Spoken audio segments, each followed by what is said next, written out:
Yes. And then I'm we have like the chat pressing your button. tabs and I realize they're not my tabs. I do that all the time.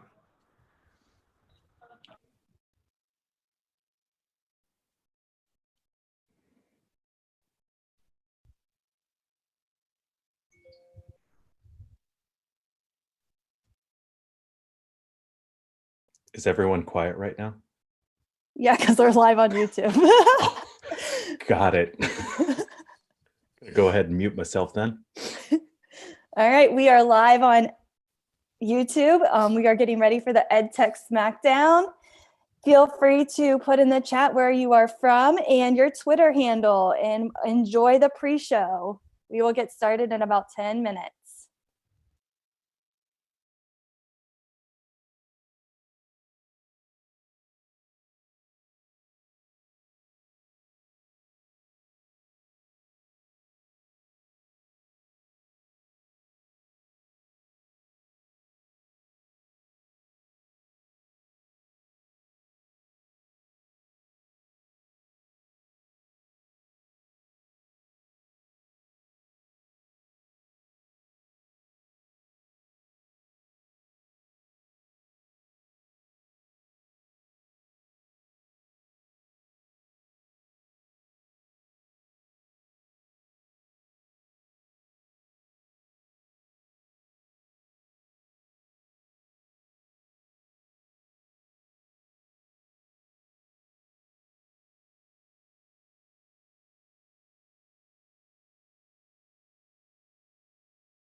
That guy seems cool.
NYC is going to.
So cool.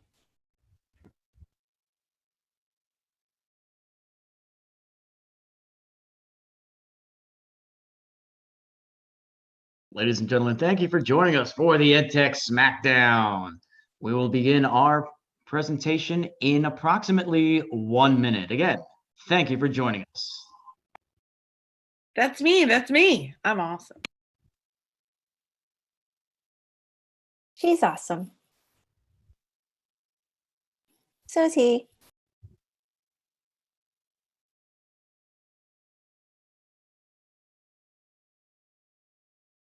I think I need some pump up music.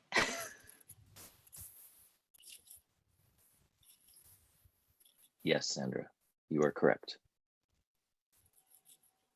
And watch out once I'm pumped up.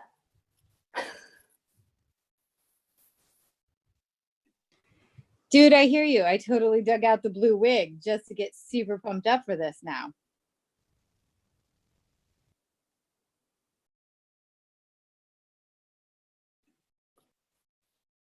I'm wearing my remote learning pajamas just to get pumped up for this.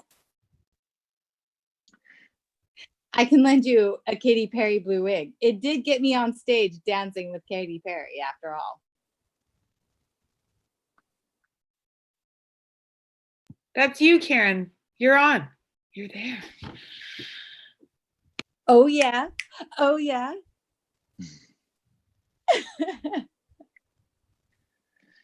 For those of you tuning in on YouTube, there's a side zoom of us gathered together like on backstage, and we're just kind of waiting, just like you are, for the presentation to start. We're very excited to be here today. Notice that NYC 19 has lots of representation. Yeah, we do. Do So- NYC 19. With that said, thank you for joining us for the EdTech Smackdown Live. Let's kick things off by taking you to our hosts, Stephanie Howell and Abid Patel. Hello, everyone. We are live with a sold out crowd of over 80,000 tickets sold, plus the millions and millions of Abid's fans watching around the world. Welcome, everyone, to EdTech Smackdown Live. We are joined today by some amazing trainers and innovators from all corners of the world. Right, let's get on to the PD. We have an awesome session planned for you tonight with some true rock stars of EdTech who are going to lay off the smack us down on all your EdTech worries. But don't worry, once we're done with you, you will never, ever have any EdTech PD worries ever again. But first, we'll pop over to Stephanie for an important announcement. All right, Devin, can you share the show?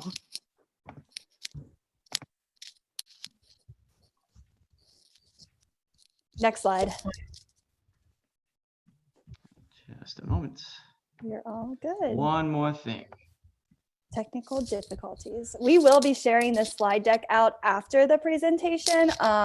We didn't want it to be slow just because of the amount of people that did sign up for this session. So it will be on the website. I will link it again in the chat once we get rolling. But thank you so much for coming to our Smackdown. There has been some pre-Smackdown videos created to kind of promo this. So make sure you check those out. You will see some of those during the Smack. And the first thing we kind of wanted to just talk about was the feeling of being overwhelmed. At first, I wasn't going to do this Smackdown because I thought a lot of people were just feeling overwhelmed.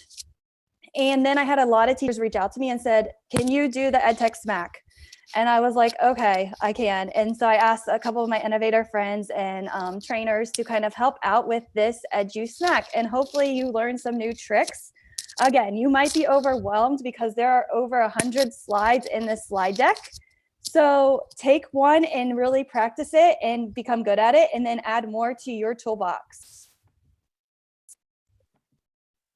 So there we go. And just a reminder, if you have questions for today, you're going to want to open up another tab. So you're probably going to have a couple tabs open. You're going to have the video for YouTube, our Google site, because you're going to be voting for who has the best smack. And then you're going to go to slides.app.goo.gl/BA, capital A, capital H, capital R. And you're going to ask your questions there. A lot of us do not have answers, but we will provide our opinions. So a couple of people, just because of time zone differences, we try to get a whole different group on, and we have people that are still sleeping or going to bed very soon. And because of that, they did have to create videos for this presentation, and you will have access to all of the material again afterwards. But you will have an expert group that can hopefully provide you answers on some of the questions. So whenever you have a question, just feel free to pop it into the slides.app.goo.gl/BAAHR, and the AHR is capitalized. Abid, I think it's your turn. Thank you very much, Stephanie. That was great. So let's see who's up next. Let's go for all the superstars that are going to be rocking your EdTech tonight. So who's up first? Oh, look, it's me. It's me. It's the A, B, I, and the D. Here I am. Yes, I am your MC, rocking again with my googly eccentricity. Now, give me a minute. I'll soon be done rapping on the mic to my awesome fandom. Yes, I am Abid. Yes, I am the IT director at the Leading Learning Trust. I am a Google certified trainer. I'm a Google certified innovator. I'm the EdTech 50, where you know what? We haven't got time to go through all of my accolades, or we'll be here all night long. But anyway, let's see who else we're rocking tonight. On to my next fellow superstars. Let's see. Firstly, we've got, oh, she is the co-host and organizer of SmackDown Live. She's bad. She's very, very bad. And some say she is allergic to movies. She is the co-host of the Get Inspired and Innovate podcast from Lancaster, Ohio. It's Stephanie Howell. Next up, we have, oh yes, from Bakersfield, California. He is the man with the magic remote. Magic, I say, because he's controlling the slides. He's the star of Robot Rumble. So there's only one thing left to say. Let's get ready to Robot Rumble. Oh yes, baby, it is Devin Rossiter. And up next, she is the Google Classroom Marathon Queen. She held, oh, some say she held 536 sessions back to back over 4 days at the London Excel Center. I know, because I sat through every single one of them, of course. But anyway, the question on everyone's lips is, are you the real Miss Tech Miss C? From Melbourne, Australia, by way of London, England, it is Rachel Cota. And anyway, now our next superstar, he's awesome. He's so awesome that you need to follow him. And so what I need everyone to do right now in the chat is press F to follow him. Yes, he is. He's from London, from the UK. It's Darren Dazza White. Next up, we have the man. Yes, he is the man who has all the data. Most people, when they see the data, they run away from the data. But guess what? He's the man with all of the data. From Singapore, it's Chris Smith. And then, oh yes, this lady. Well, we all know what the perils that we're in right now. And some might say that the earth is a bit broken right now. But you know what? Google Earth is definitely in strong hands with her. Yes, it is. It is Sandra Chow. And up next, oh yes, this man. He's the man who can show you how to turn on the captions in any video conference. If you need to turn on the captions, he's your man. ¿Cómo estás, Colombia? Viva la Smackdown from Barranquilla, Colombia. It is Luis Peters.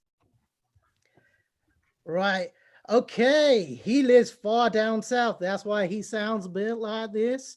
But just so you know, he's living a bit far down south because he needs to stay away from the Stephanie Howell in the north. He's a real star of the Get Inspired and Innovate podcast. Not her. Yes, it's him.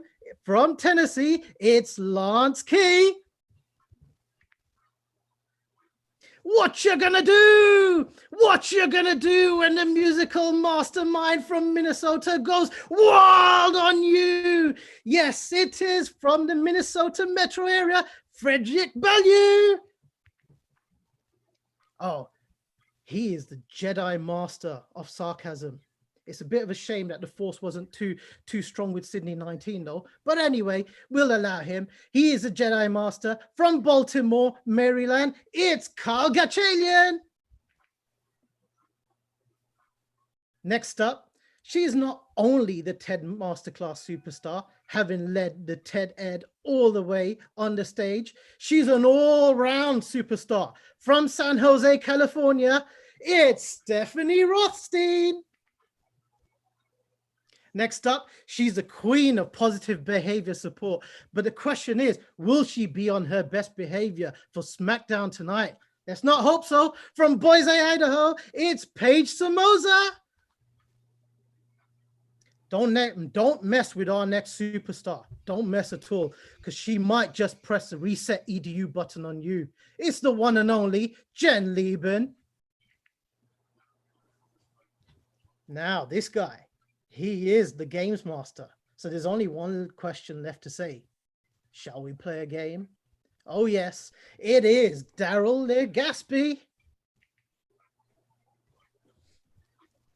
He is the founder of Vegan Fight Club.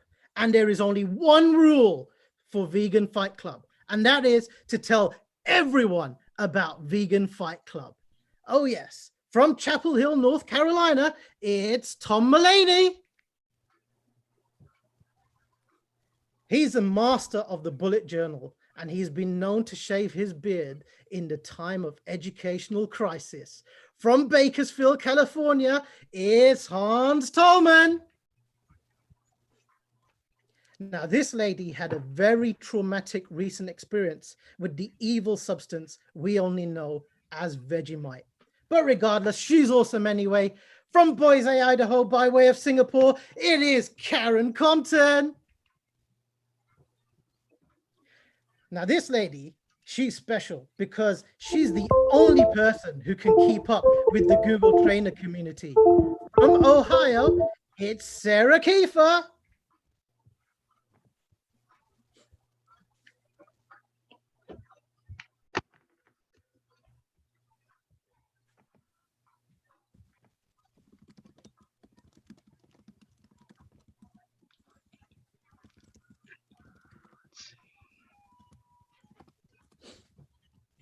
The man with the magic remote's not doing the magic at the moment, you see.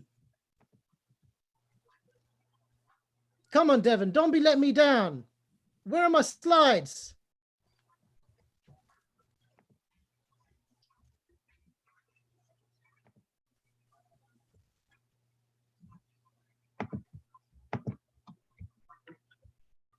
Come on, man, do my magic. What's wrong with you? Yeah, we gave Sarah. That's it. Well done. Well, we're back, folks. Yeah, we're a little bit of a technical mishap there, but we'll kick Devin's booty further on in the show.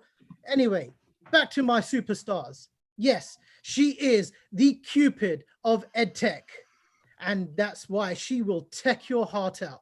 From Indianapolis, Indiana, it's Nadine Gilkison. Right. From Canada, all the way in Canada, it's a lady who knows how you pronounce GIF, and that's GIF. Everyone, GIF. Did you hear me? GIF. All other answers are wrong. It's GIF, as in Jen Giffen. Maybe you're not at inbox 0 because you're not a hero, but don't worry, Diana's got you covered. She won't send you another email PD. Instead, check the potty, because she's the queen of Potty PD. From Pine City, it's Diana Fedder. She is the star of the GEG staff room, the global GEG staff room, and what amazing star she is. She's wacky, she's fun, she's outrageous. From London, England, it is Kat Lamin. Do you think you're ready? Do you think you're up for it? I dare you. In fact, I dare you to be EDU. From Medicine Hat, Alberta, Canada, Jesselyn Swanson. Now, she's a graphic designer with all of the best templates on the entire internet. From Denver, Colorado, it's Lauren Hill. Now, her level of organization might give even the most organized person on the internet, Stephanie Howell, a run for her money. She's a hybrid teacher and was probably more prepared for distance learning than anyone else in the entire world. Formerly of London, but now back in her home state of Colorado, it's Emma Pass. Now, she likes to collaborate with EdTech superstars around the globe. And seeing as she shares the same name as Supergirl, she might just fly around it. But right now, she's coming in from New Jersey. It's Cara Floodman. Now, she's the co-lead of GEG Louisiana, and she's the queen of Google Arts and Culture. From Baton Rouge, Louisiana, it is Bonnie Chalette. Now, this guy, he's a basketball superstar and quite possibly the cleverest EdTech person on the internet. From Southampton, you may know him as John Neal. I call him the boss, but he's the man, my Google certified mentor, John Neal. if you have a problem, if no one else can fix it, and if you can find her, maybe you can hire the winner of the 2018 ISTE Make It Happen Award from Chicago, Lisa Berghoff. Haha, the sassy Southern belle who's got tech for y'all. It's Sam Dushera. Whoa, whoa, whoa, what's going on here? Wow, this is a warning, folks. The next person, and last, I would say probably least, but you got to be warned. She's toxic. Viewer discretion is advised. When our next superstar got accepted into the Google Certified Innovator Academy in Sweden, or in Sydney 19, should I say, she actually asked someone if she's too old to attend. Oh, bless her.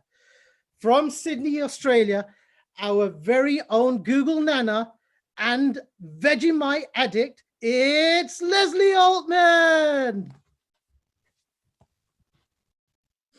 Now, for the 1,000.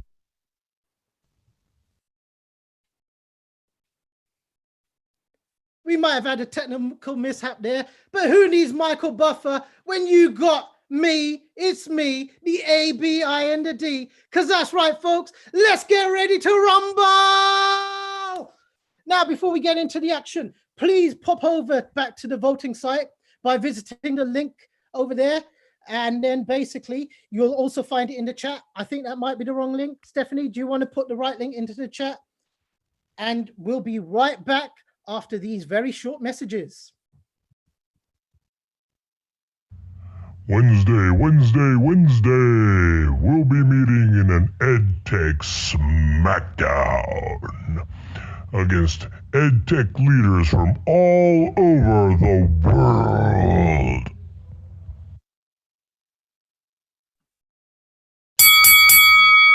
Welcome back to SmackDown, folks. Right, let's get straight into the action. Round one, the best tool for formative assessments during distance learning. Take it away, Stephanie. All right, so my tool for formative assessments is Google Forms. On the screen, you can see that there is a Google form that I've created. And of course, you can have all these templates that are already created for you. And what teachers have done is they open up this Google form, and as they're grading work, they mark if the student completed it, if they need to correct it, if they were absent, or if it's missing. And then the teachers view the results afterwards, and they take the answers and put it into a spreadsheet. Once they have the spreadsheet, they use conditional formatting, and they can quickly tell which students are missing assignments or if they're good to go, which is green. And this has helped a lot of teachers in the distance learning environment by showing them real quick what students are on track and which students are missing work. In the folder that once you get the link to the slides, there is a template gallery. There are so many templates of Google Forms in here. Take them and create whatever you would like with them. Just edit them and make them fit for your classroom. And make sure you share this Google Form with other people. Just getting in there in the final few seconds, Stephanie. I like it. Anyway, Hello. Let's kick off. Next up is Hans. Hello, this is Hans Tillman coming to you from Bakersfield, California. And this morning, I want to talk to you guys about a really great strategy called the Fast and the Curious. This is an Edu protocol made by John Carippo and his colleague in the books Edu Protocol Field Guides. There's 4 steps to this protocol. So number 1, find or create a short quiz at quizzes.com. You can make your own or choose from the millions of teacher created ones. Second, you create a homework assignment. That way it is asynchronous and it can be available all week for your students. After they take the quiz, you're going to sort that quiz by accuracy, and then you're going to reteach a mini lesson on that lowest scored skill. And then finally, you re-quiz and do it all over again. So you could do this every week. Thanks for listening. Thank you, Hans. Next up, take it away, Lance. Now let's say that we want to assess our students' learning. Jump over to app.eduelastic.com. First important thing here is you can see that it will sync with your Google Classroom. You can make your own assessments here in Edgelastic, but generally I just go in and do what best teachers do and steal from other people. So you can come in, Edgelastic certified assessments, or you can come in and look at different collections, or you can come up here and search by standards. If you know your standard, you can pop that in right there, pull up assessments that's already been made with those standards.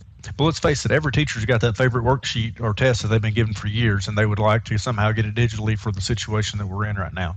If you click on assessment, click on new assessment, click upload PDF here at SnapWiz, and upload your PDF. You can now simply come in here and select the question types and click where you want the answer box to be, and then you can select how many points that this thing is worth. You can select the math tools, so type your correct answer in right here, and now you have question number 1.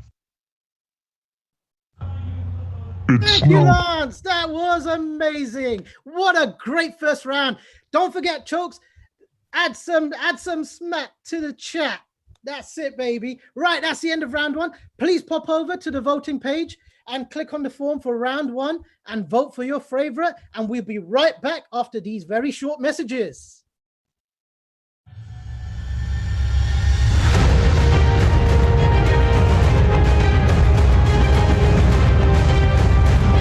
Good evening. We interrupt your normal viewing to bring you some breaking news from the Prime Minister convalescing at home in Chequers. Good morning. These are unprecedented times, and the world and Britain is facing huge challenges every day. I myself have faced a huge challenge, but thankfully I'm now very much on the mend. This is a global crisis that requires clear vision and strategy. And that is why today I announce that my government and I have formed a dedicated task force, especially for supporting educational technology around the world. I'm here to announce that on Wednesday, the 15th of April, at 2 p.m. British summertime, this task force will be participating in the EdTech Smackdown. Thank you very much. Welcome back, folks. So to find out who won round 1, let's go straight over to Stephanie. Steph, who was the winner? It was me. No, seriously, it was me. What's wrong with you folks? Why are you voting for Stephanie? Come on, guys. Boo. Oh, well, She never cheated. mind. Let's see. Familiarity bias. Yuck. That's terrible. Lance, how you feel about that? Oh, I feel like I got cheated. I got up early this morning to work on this, and she stacked the deck on me. She couldn't take me in a real challenge. Fixed, I tell you. Fixed. All right, anyway, shut up, you guys. That's enough for you. Back to me. Yes, me. Anyway, let's move straight on to round 2, the best tool for staying connected with students during distance learning. Take it away, Darren.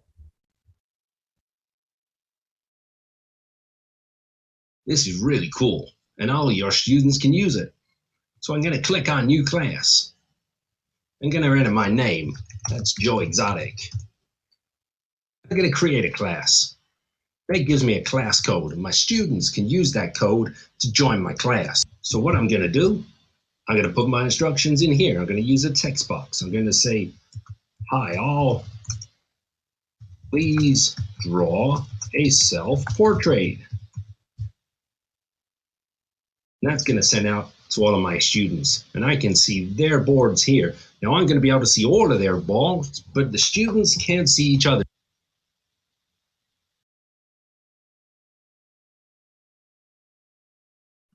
Thank you very much, Darren. Next up, take it away, Paige.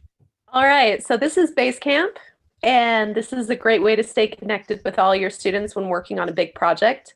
When you create a project in Basecamp, your campsite will have several areas that your students can access. You can create a schedule for your project in the scheduling area, create a to-do list as well. all documents and files for the project can be stored in one area. There's a message board and a campfire for informal conversation, and you can create automatic check-ins as well. When there's activity on Basecamp, all active members will be notified, and if anyone joins the project later, they have everything archived there so that they can catch up on what they need to do. Participants can download the app on their phone as well, so wherever they are, they can be notified of activity on their project. It's a great way to communicate with the team when working on large-scale stuff. Thank you very much, Paige. Next up, it's Stephanie. All right, so I love Google Sheets. I'm pretty much addicted to them. It's one of my favorite G Suite tools.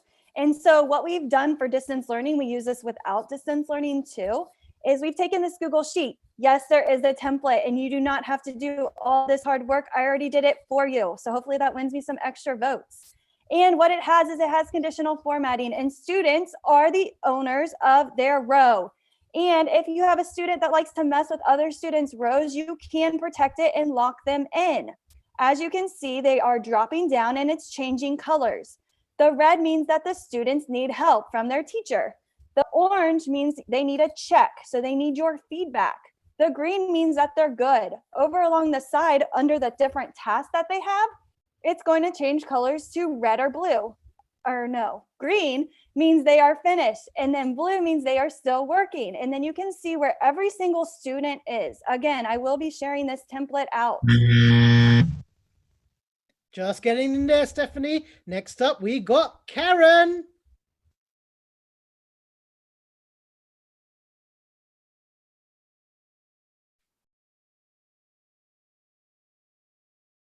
Next slide, Devin, next slide. When starting class, you're going to ask students, how are you doing? You're going to get the generic fine. Okay, good. None of those actually tell you how students are doing. So let's spice this up a bit. First thing to consider, ideas. Try to choose things that are relevant to students or relevant to their lives, or better yet, let them come up with their own. Next, think of a range of emotions. Generally, you're going to use about 9. These are some of the top 8. However, you can see I've added the other emotion kids are probably feeling during this time. Next, you're going to go to the template. I recommend setting it at a 75% scale. You're going to double click on the image icon, choose replace image, go to the internet where you found the image that you like the best, right click on it and choose copy image address. Come back, choose add by URL, then choose paste. Paste it in there. Once you see the image, make sure to click select, choose save and close, and now you have image number 1 of your scale. Thank you very much, Karen. Emma, take it away. Okay, first of all, I love the on the scale of. That's probably my vote. Like Abid said, I am a hybrid school teacher, so I'm used to teaching online over Google Meet. I love teaching online over Google Meet, but the problem is it's really hard to have conversation with students, especially with big groups. It's hard to know who wants to talk when. So I've developed a system for small group activities on Google Meet. It's really simple. I create a Google Doc and I hyperlink different Google Meet links for each group. I create a collaborative document like a Google Doc or a Google slide deck for the students to all work on together. And then I give the group names within that doc as well. So while we're in class, when it's time to do small group work, I share that out with the students. They go into small group meeting rooms. And as a teacher, I just click in and out of those meeting rooms to answer questions and help out with their work. The link to my blog post all about how to do this is linked to my slide, and that is small groups in Google Meet. Thank you very much, Emma. Take it away, Cara. Hey, all you cool cats and kittens. If you're going to have a connection with your students during remote learning, you have to see all of their beautiful faces. So why not check out Flipgrid? Flipgrid is an amazing tool. You have pretty much unlimited ideas that you can use with it. Check out their disco library on their website and see all of the ideas from around the world of how people are using it. It works across so many different platforms, so you don't have to worry about what kind of device your student is using. They'll probably be able to access it. So check out Flipgrid, and big shout out to one of our tech coaches from Jersey who created the Flip Hunt. So If you are looking for some ideas of how to use Flipgrid with your students, check out the Flip Hunt, where you could do a really fun virtual scavenger hunt. And I have 2 seconds left, and that's it. So definitely check out Flipgrid. Thank you very much, Cara. Man, what a round! Please add to the chat, folks. Tell us, how are you staying connected with your students? That's the end of round 2. Please pop back to the voting page. Click on the vote form. Click on the form for round 2 and vote for your favorite. And we'll be right back after these short messages.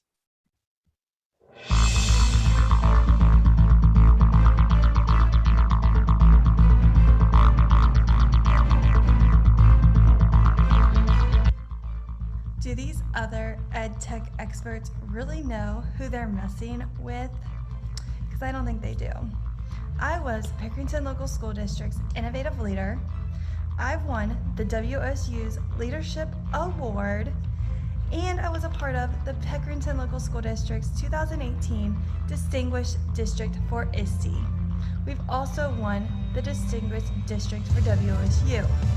I highly doubt any of those other competitors have won those many awards.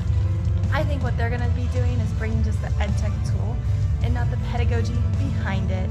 So I am ready to bring it on.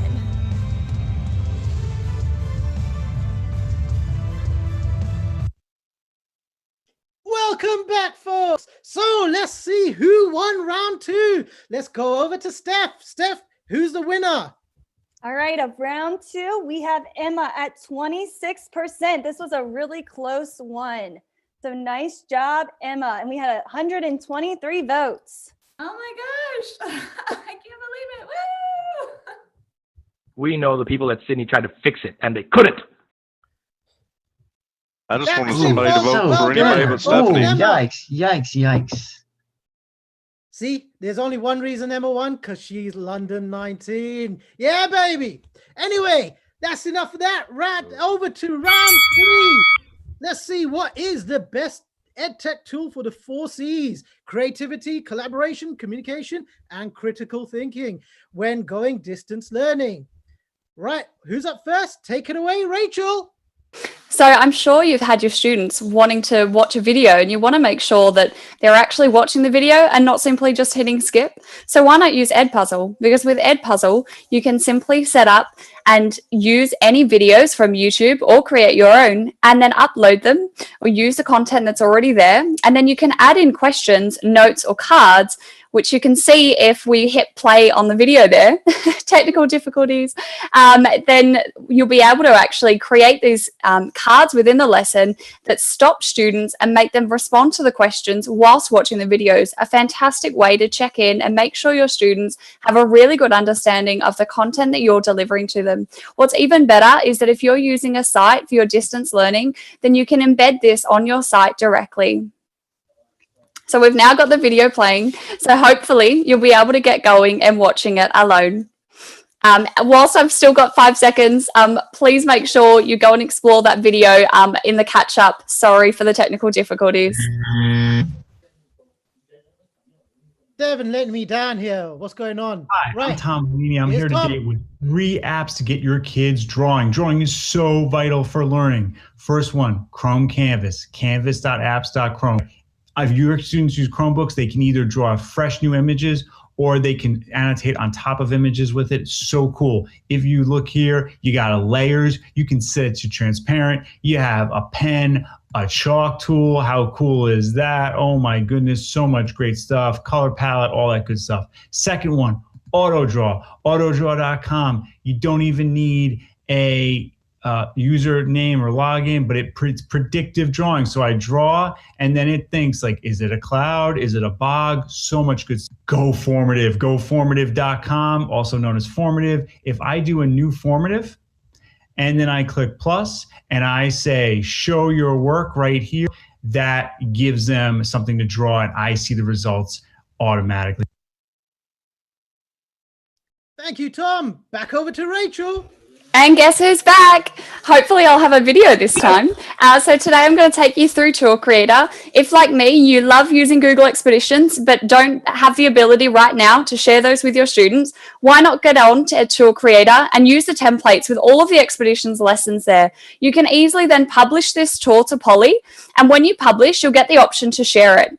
You can then take this code, embed it into a Google site for distance learning. This means that you can take your students around the world, anywhere they want, just by simply embedding it directly into your Google site. What a fantastic way to showcase lots of different places around the world, show them inside the human body, and even allow them to experience what it looks like as a virus. Very important time during where we are right now. I absolutely love Google Expeditions, and being able to do this in Tool Creator is absolutely fantastic. You can even create your own tools using Street View or 360-degree images. And I'm done. Woo! Thank you, Rachel. Let's see. Do we have Bonnie? Do we have Bonnie on the line? Come in, Bonnie. I'm afraid Bonnie hasn't been able to make it tonight. Right, let's move swiftly on. Next up is Jesselyn. One of my most favorite tools for collaboration is Google Jamboard. So basically what it is a collaborative whiteboard. You've got a pen tool, you can erase, you've got a sticky note tool, and you've got an add image tool, as well as a laser pointer. So one of the coolest things that you can do here, if you're having students collaborate,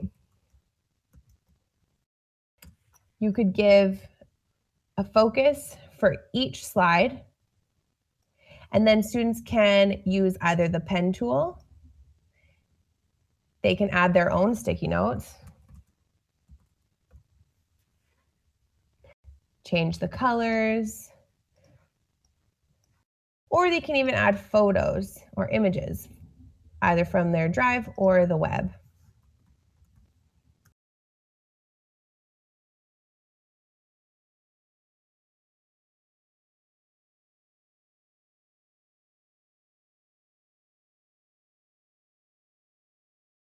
Thank you, Jess. Next up is Kat. Hi everyone, Kat here, sharing one of my favourite tools for the 4Cs, Scratch. Scratch is used by millions of people around the world to introduce the fundamentals of coding, but you may be wondering how it relates to the 4Cs. Here's a simple project I worked on with one of my classes. At first, all the students had to do was play through the quiz and identify what each of the sprites do. Using a doc, the students worked in pairs, using critical thinking and collaboration to identify key features. Next step was to get creative and clone the project, making simple changes. They needed to communicate effectively with each other, but also communicate their quiz questions carefully to ensure that the player could answer. That's the 4Cs before the end of the first lesson. The cool thing about Scratch is that there are loads of built-in tutorials which can be accessed through the browser. So, short and sweet, Scratch is a tool that you need to start using to really get your students to understand the 4Cs, especially critical thinking. Thank you, Kat. What a great round. So tell us, folks, in the chat, which tip, trick, or tool did you like the best? And that's the end of round 3. So please pop back over to the voting page, click on the form for round 3, and vote for your favorite tool. We'll be right back after these short messages.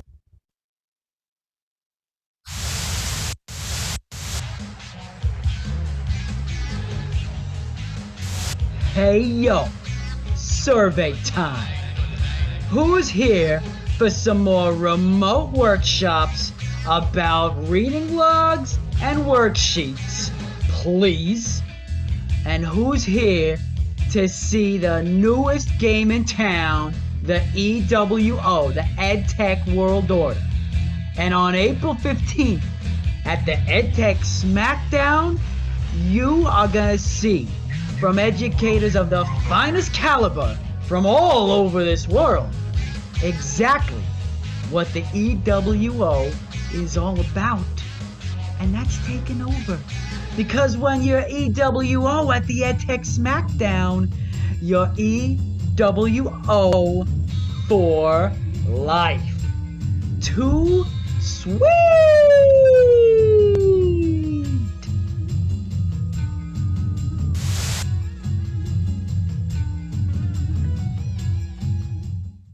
Welcome back to SmackDown, folks. Some important messages there from the EWO. So Let's go straight over to Stephanie. Steph, tell us who won round 3. I am kind of shocked, but not really. And I don't know if it's because of the EdTech tool that she shared, but it's Rachel with Tour Creator, not her Edpuzzle one. Definitely the Tour Creator with 34%. But I do. Excellent. Excellent. Bonnie did get 3 votes. So nice job, Bonnie.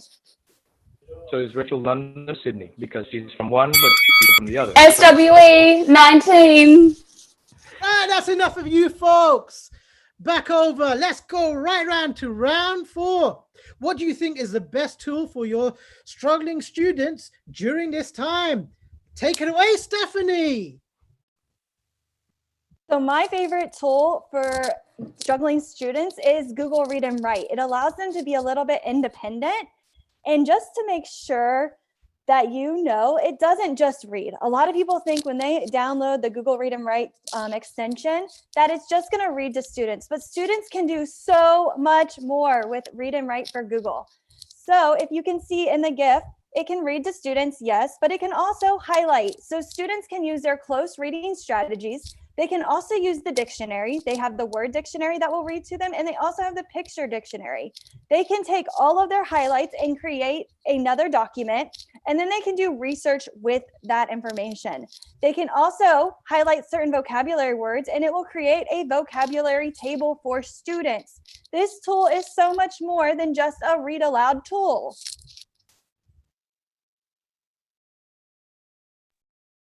Thank you, Stephanie. Take it away, Diana. As educators, many of us embrace the whiteboard in our instruction. We use it to, explain everything. Educators diagram, outline, sketch, circle, use different colors, and narrate what we're doing in front of that thing every darn day. What do you do when your learners aren't in the room with you? You use Explain Everything, the online whiteboard tool that allows you to do all of those things and even invite your students to come on up and show their work. Use it online or get the app through the Google Play Store. Start with a PDF or a Google slide deck or just a blank whiteboard. Once you're done, share it out as a video file for all to use. This is a great way to support those learners who are having struggles. This collaborative tool will be your go-to tool for whole class digital learners, and they can pause you, rewind you, and replay you. Thank you, Diana. Off to one of our reigning champions. It's Emma. Hi guys, Emma Pass again. Here to talk about a pretty low tech tip. This is a choice board. I created this choice board, I think was in a Google slide or Google Doc, just insert table, and I had a 2-row, 3-column table. Studies show that students are more likely to engage in their work if they have some say and some choice in what they do. This specific tip is directed towards our access to technology, right? Because even though we've got all these amazing tech tools, we're not 100% sure our students are going to have access to it. So this is an example of a choice board I created for a novel unit. The students were supposed to discuss mood of the novel, but they have 3 different options. A no-tech option where they're drawing a picture, a low-tech option where they're creating a slide deck, and a high-tech option where they're creating a video trailer. So accessing the same content, but with different choices and also depending on their access to technology. Done. Thank you very much, Emma. Take it away, Kyle. Differentiating with Screencastify, IEP example. We'll be meeting the needs of a student with a disability of deafness or hearing loss through closed captioning of multimedia passages. We'll need Screencastify, Google Slides with closed captioning turned on, and an image of a mitochondria. We'll insert a picture of a mitochondria into a Google Slides, present with closed captioning turned on, and record with Screencastify. Create a new Google Slides presentation. Insert the image of the mitochondria. Select Present. Turn on closed captioning. Open Screencastify and record your lesson. Your accommodation will be recorded. This is the mitochondria. We are going to identify. Thank you very much, Kyle. Next up, it's Lisa. When you have students who struggle to learn in a face-to-face environment, remote learning could add yet another barrier. We don't just want to push out content, we want interaction and engagement. But what if your content is a PDF? Check out Kami, which is a Chrome extension, but also works with other browsers. Open your PDF from your Google Drive or from your computer. Watch this. Students can type on, mark up, even comment on PDFs. But wait, your kids don't type? No problem. Use the built-in voice typing feature. Do you miss the sound of your student's voice? Have them leave a voice note. Want to see their adorable faces? Have them leave a video comment, and it all saves right in Google Drive. Kami removes barriers for struggling students and encourages engagement. Thank you, Lisa. Right. We may be seeing more students struggling now that we've gone to distance learning. So how can we help these students be more successful? Share your thoughts in the chats, folks. That's the end of round 4. You know what to do. Get over to that voting page and vote for your favorite of that round. And we'll be right back after these short messages. Oh, yeah. Let me tell you something. If you think that these other people can bring it, really bring it to the EdTech Smackdown on April 15th, you are sorely mistaken, brother. This ISTE certified educator is gonna run wild on you. You think you can tangle with GEG Minnesota metro area? We elected Jesse the Body Ventura as our governor. Come watch these other EdTech tools try to compete with the best. Oh yeah. Oh yeah. Frederick. Minnesota bringing it Wrecking right Crew. there. Anyway, welcome back, folks. So let's see who won round 4. Let's go over to Stephanie. Stephanie, tell us who's our champion. It looks like we still have people voting. So give me 1 second. Because it's a really close one. So I don't want to just like say somebody and then it changes because I think people Make are sure we still count all those voting. absentee ballots too. I know, right? Right. Hurry up, guys. Any dangling Postal chads? votes coming in as well. NYC 19. It's way too close yet. We have to wait a little bit. Hey, shout out to everybody who voted in Wisconsin. Wasn't easy. Did it. Way to go, everybody. All right, I think we have a winner. Our winner is Kyle. Well done, Kyle. Well done, Kyle. What a great victory there. Right, it's over to round 5. So what tool should every teacher know about? Take it away, Lance. I want to show you something simple and easy that you can use today. So navigate to ck12.org, hit the sign in button. Make sure that you sign in with Google. That's going to come in important later. Let's say you're wanting to teach a lesson on systems of equations. You can click on subjects or you can type in systems of equations here. We're going to hit subjects. That'd be in the Algebra 1 content, equations and inequalities. Systems of linear equations. So once the students get to the lesson, you'll see that there are word problems, there are practice problems, example problems, and there's another view practice down here that is adaptive. But the really neat thing is you have this assign button up here at the top. You hit assign and you can send this straight to your Google Classroom. Last, they've got practice here that's built in for us. The question banks are deep. The students will click start practice. They'll work through problems. As you can see, it gives them different problems as they're working through it. If they start struggling through it, they can look up top. They can see what their skill level is. They can click get a hint on a question. It'll give them a hint. There's the scratch pad feature here so they can work these problems out by hand. And last, there's example problems for them on the problems they're struggling with. Thank you, Lance. Take it away, Sandra. Hi, everyone. So have you ever had pictures where sometimes you want to use them, but you've got all this background around you and you can't blur it like you do on Zoom or on Teams meeting or Google Meet or whatever it might be?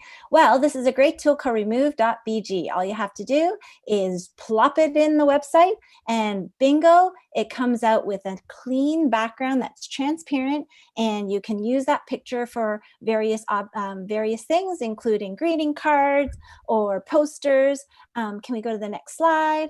Or if you're doing storytelling, it's a great opportunity to use it for backgrounds and tell stories so that kids can be with different characters or be in a bubble or be on a Dr. Seuss nest and use their imagination to tell stories. So remove .bg.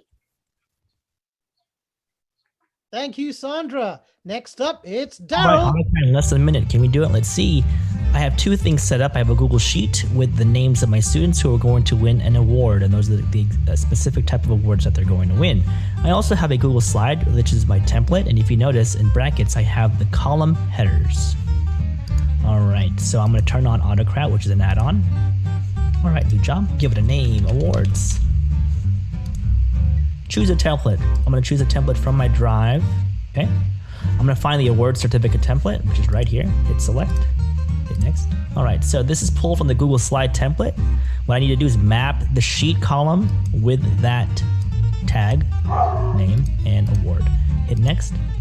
Give it a name. I'm going to call it award certificates, and it's going to appear as Google Slide, all in one Google Slide presentation, single output mode. If you want an individual certificate per student, you're going to click a multiple output mode, but I'm going to select single output mode because I want one Google Slide presentation. I'm going to hit next.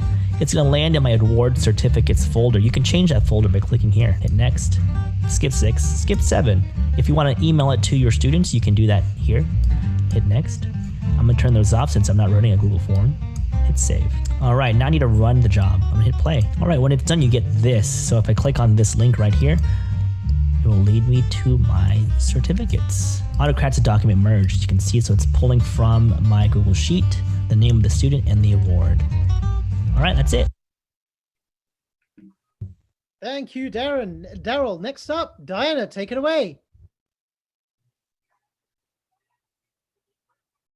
Oh, sorry, I've been asked about this tool so many times, but sometimes we do need to time assessments. Yes, some teachers do. For those of you that love Google Forms to create quizzes, but have been wondering how to time your students, the answer is here in Timeify Me. It takes these easy steps. Just create your account, create your quiz in Google Forms with the Addify Timeify Me enabled, and finally, send your quiz out via email. Now you sit back and watch the magic unfold on your dashboard. Results waited, but now you'll see how long your students took to take the test and if they became unfocused and visited other tabs during the assessment. It's an easy to use freemium service.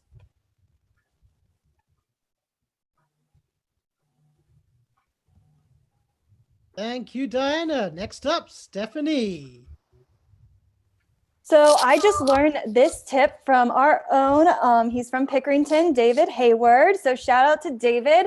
This is the activity dashboard. I had no idea this existed until like a couple days ago. In the activity dashboard, you go to any type of document. You have to be the owner or an editor to view this. But maybe you're a stalker and you've been stalking your students heavily on Hapara, or maybe just trying to see when they log into different programs. Well, Activity Dashboard will kind of help you with this. You open it up in your document and you can see which students have been opening your documents and which day they open your documents at. Again, had no idea this existed. It's amazing. And so make sure you check this one out and use it, because I know a lot of you are stalking your students. Like I can tell that Kristen Ramsdale was looking at my slide deck and the exact day she was looking at it. I can look at trends to see who had the most days and votes on that. Get off, Stephanie. Get off, Stephanie. Take it away, Sam.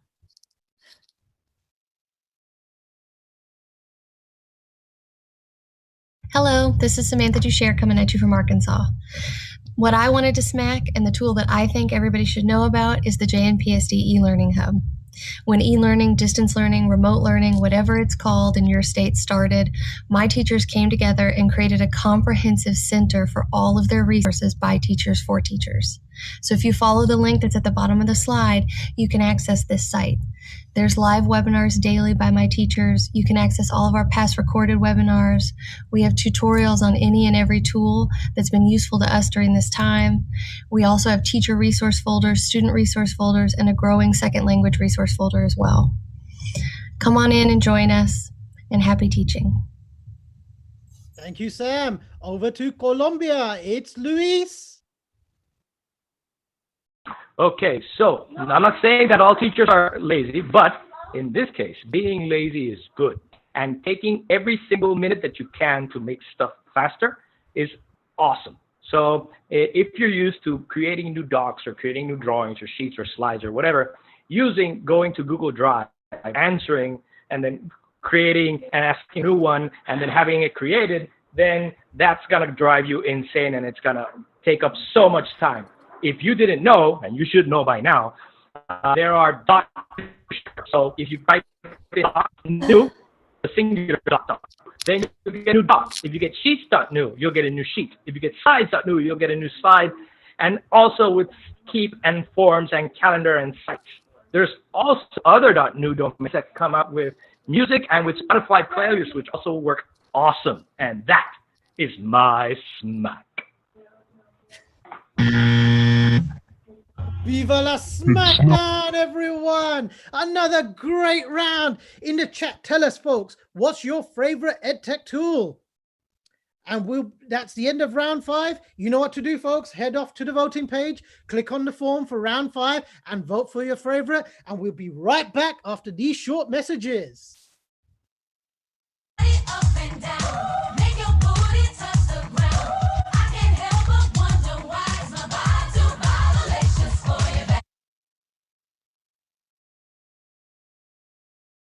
Choreography, all the whizzing of their hair around just to distract from the fact that they're not really good dancers and their vocals were just so.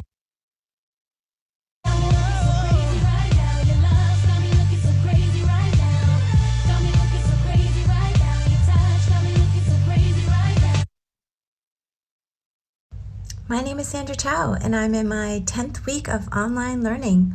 I know what you need. I'll see you there.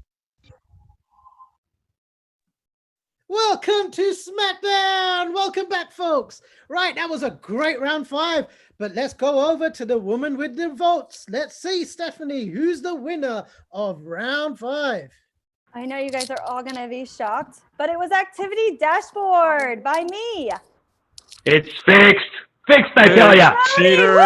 It's a fix. No way. Boo.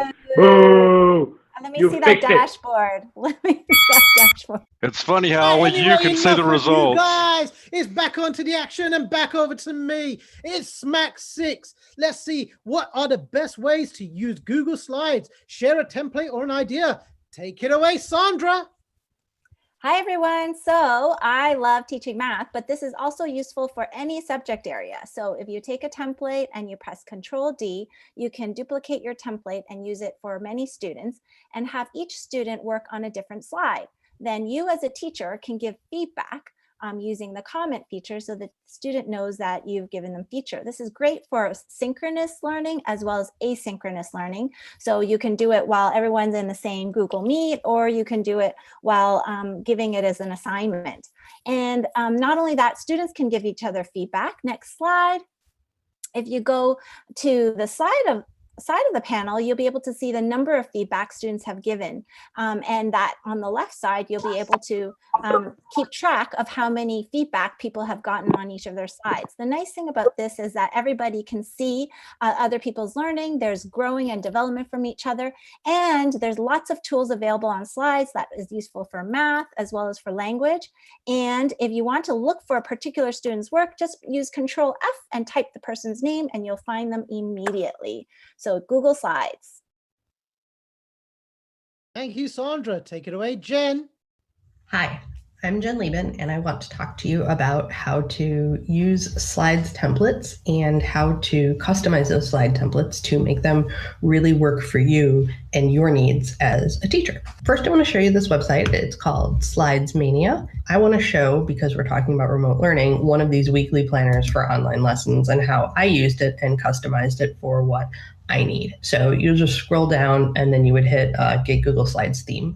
What's nice about this is that the first slide acts as like a table of contents and links out to the other slides. I decided that for me, I didn't need all of these slides. I really only needed one for each day of the week. The important thing to know is that these are just suggestions and you can go in and turn these into whatever you want. Don't be afraid to use these slides templates, even if they don't seem like they would work for you, because you can always go in and customize them and make them do whatever you want. You're the boss. Thanks. Jen, it's over to Singapore with Chris Smith. All right, so this is, I'm going to introduce Slides Timer. This is by Clay Smith, who was in London of 2019. So you go over to Chrome Store and get Slides Timer and go ahead and install that. And what this does is it'll put a timer on your slides so you don't have to go to YouTube to get a timer. The first time you do it, you press present, it won't work. You need to exit out, and then you go ahead and refresh your screen one time when you're in your slides tab. As soon as you refresh that and then go ahead and present it again, then it'll start working. You just need to put in some greater than and less than signs around the timer that you want to use. And then that notifies you, make sure it's working. When you present, then as soon as you start presenting, the timer will count down all by itself. You don't have to do anything to it. You can, there are 3 different kinds of timers: count up, clock, and count down, and you can customize them with the colors and fonts and backgrounds, just like that. Thank you very much, Chris. It's over to Stephanie. Hey everyone, today I'm going to talk to you about an awesome add-on for Google Slides. It is called Icons for Slides and Docs, and I actually use this all the time once I discovered it. So once you have this add-on, one of the great things that you can do with it is you can search for particular icons. You can search for things like school or arrows, anything that would be an icon, and it will search for them. And then the great thing is you click on it, and then you just have to scroll down here to where it says insert. You can even change the color of the icon. Then you can click insert. And then it's wonderful because it's transparent. You can change anything that you need to. You can manipulate it here in Slides, and you can add it wherever you want. And I find these super, super useful, and I use it all the time. I hope that helps you. Thank you, Stephanie. Next up, it's Sarah. Do you teach writing? Do you wish it was less boring?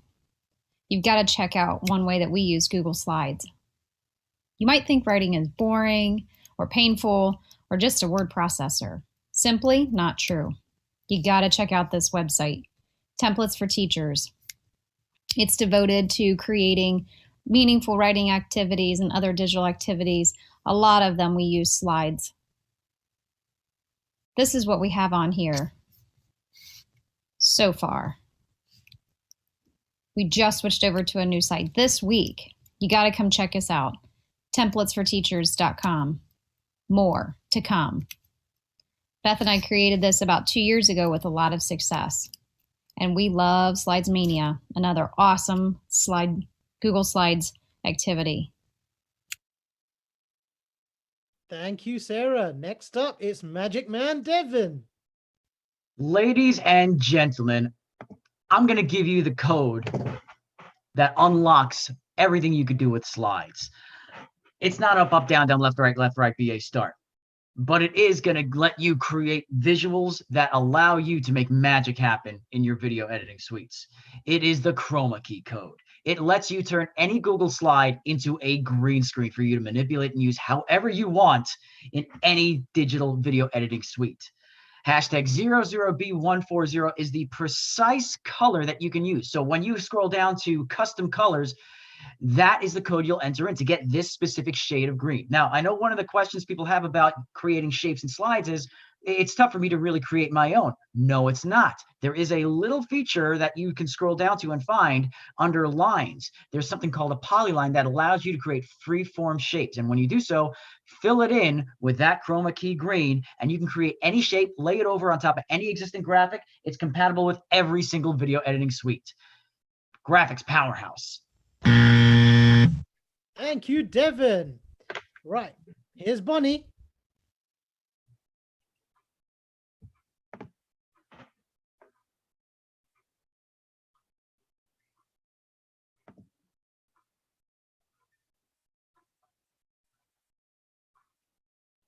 There's no audio on this.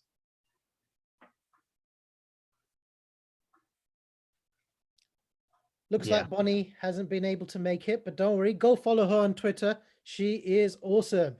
Let's take her away, Nadine.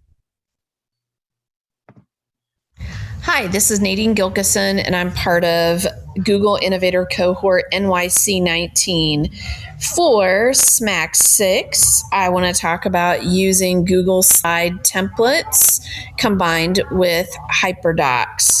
So if you tap on each one of these images, you're going to get a boatload of templates, even sample e-learning plans that you can use freely. And rounding off round 6, it's Kyle. This is interactive Google Slides for special education. I want the student to be able to identify a square.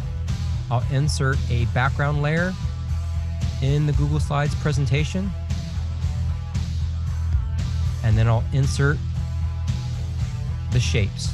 I can use shapes or insert images and also add audio if I'd like. I'll link each object to a particular slide. And when the student selects an area, that's where they will go. So the student is asked to choose the square, they choose the circle, they're shown what a square is. They keep going until they select the correct answer. You can also create an interactive core board with images and audio. Like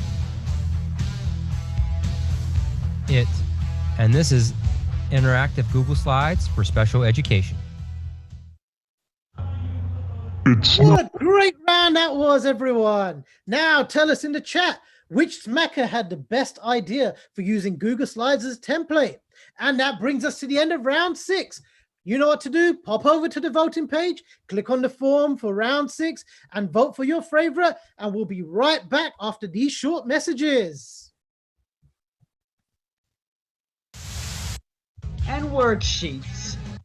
Hey, yo, you Scott Hall wannabe. First off, the survey says that if you're going to copy a company, copy somebody who made it out of 2002. Second, a real EdTech guru wouldn't take a screenshot of the word EdTech with a little red squiggly underneath it. Come on, bro, that's amateur hour. Oh, yeah. Let me tell you something. No there, brother. Don't tell me anything. I think you need to go to the bathroom. Do these other EdTech experts really know who they're messing with? I know who you are. No, but you kind of remind me of Sherry Martell. Maybe you need to call up her beautician and makeup girl. Welcome back to EdTech Smackdown, everyone. What a great round that was. You know what we're going to do? We're going to head over to Steph. Tell us, Steph, who's the winner of round 6? It looks like Kyle. Wasn't he a winner before? There's definitely some Sydney 19 rigging going on here. What's going on? You know what? He was the It's not like it's been an issue for you. You won before also. Yeah. He brought in the best there is, best there was, the best there ever will be. I think I voted for him. Yeah. I did too. It's a fix, I tell you. How can you not vote for Spec Ed? And Are you his saying idea that this is was predetermined? amazing. I can't wait Right, to anyway, enough of you guys. Let's move on to round 7. We got 3 rounds to go, baby. Yeah.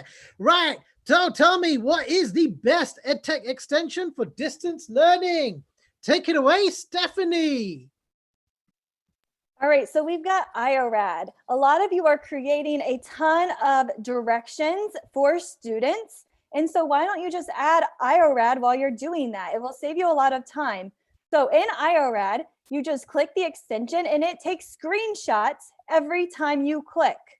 So every time you make a click on a website, it's going to make a screenshot of what you just clicked. You can move around your template and then edit the directions so students know what to look for and what to follow. I know a lot of us are getting sick of repeating ourselves in Google Meet with directions. So IORAD could help you with creating these screencasts. I know a lot of you are creating screencasts. So add IORAD along with your screencast and you'll have both types of directions, a video type of directions and a written type.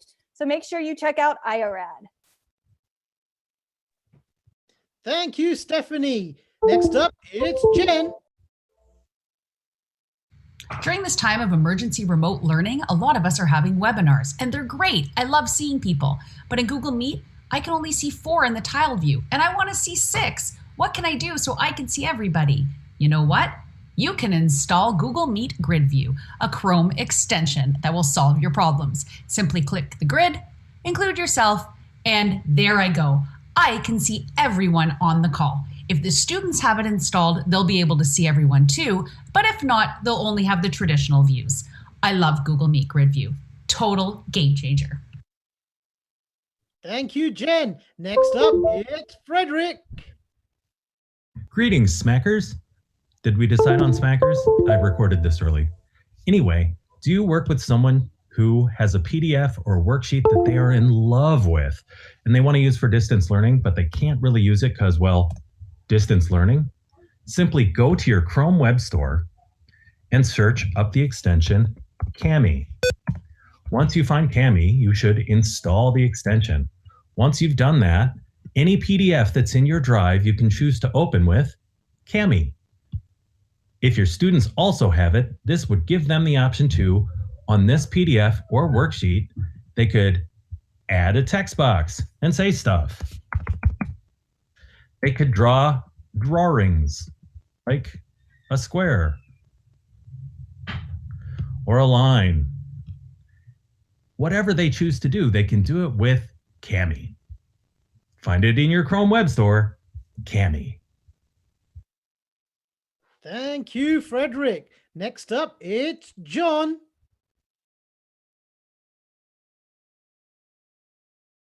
Hi everyone, John here from the UK.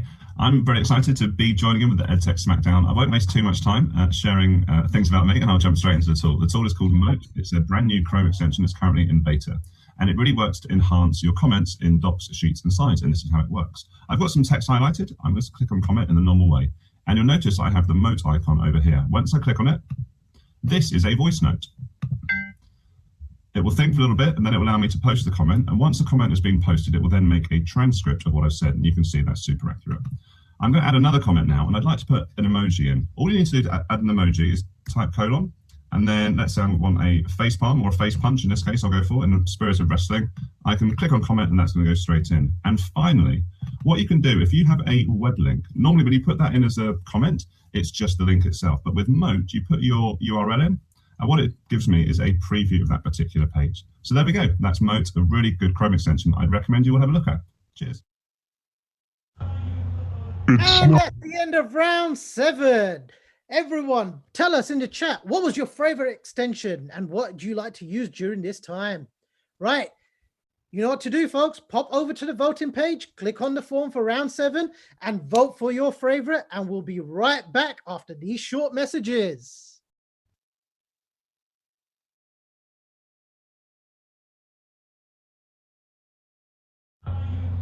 It's now time to vote for your favorite smack.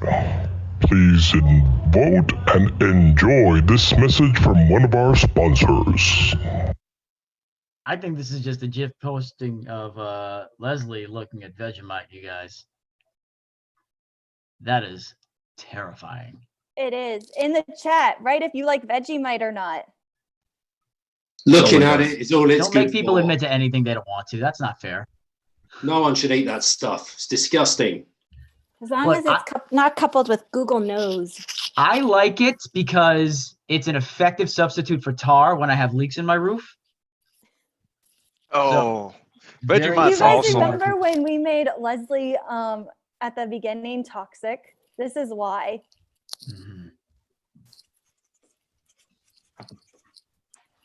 Welcome back, folks. I'm terribly sorry you've had to be exposed to that terrible substance known as Vegemite. Unfortunately, Leslie is one of our sponsors. We're still waiting for the check to clear. But anyway, back over to Steph. Steph, tell us who's the winner of round 7. It's still way too close. We only have 81 votes. So I need everybody's votes because it's really close. If you're not sure, vote for me. It's easier. Yeah, you don't have too many. Oh, lame. I think we're good. All right. And I am the winner with 34%. Oh, John of was course at we're good then, right? 31%. Boo. Can we see your Boo. screen? We need to see that screen. Boo. I will broken. share the Google Forms after.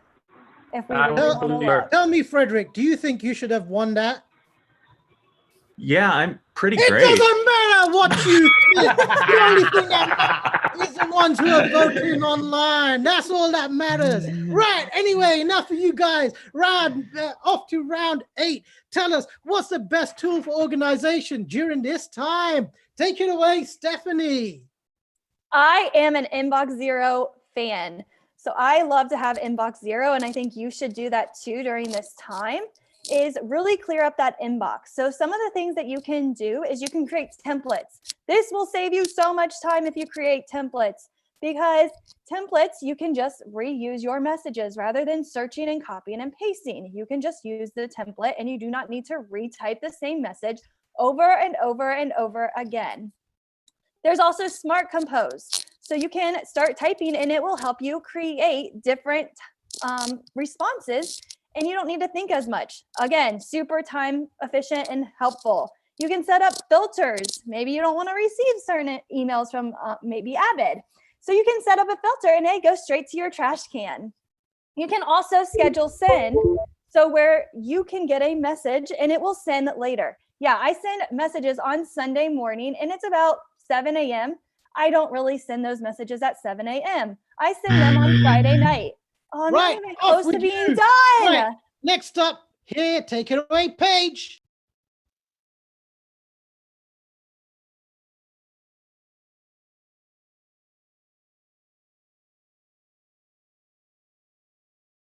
Go back to the other slide deck. I think Steph's trying to buy more time here. Yeah, I'm so sabotaging with everything. that, you can use labels to help you organize your slides. There's also a Uncool. snooze feature. Uncool. No, her time's up. Her time is up. So you can Time up. come back Time up. to Time us up. later. You can also Ding, use the ding, task ding, in ding. Google Keep to help you stay organized. Again, check out that resource. Take that woman Thank you so away. much. Away. Take her away.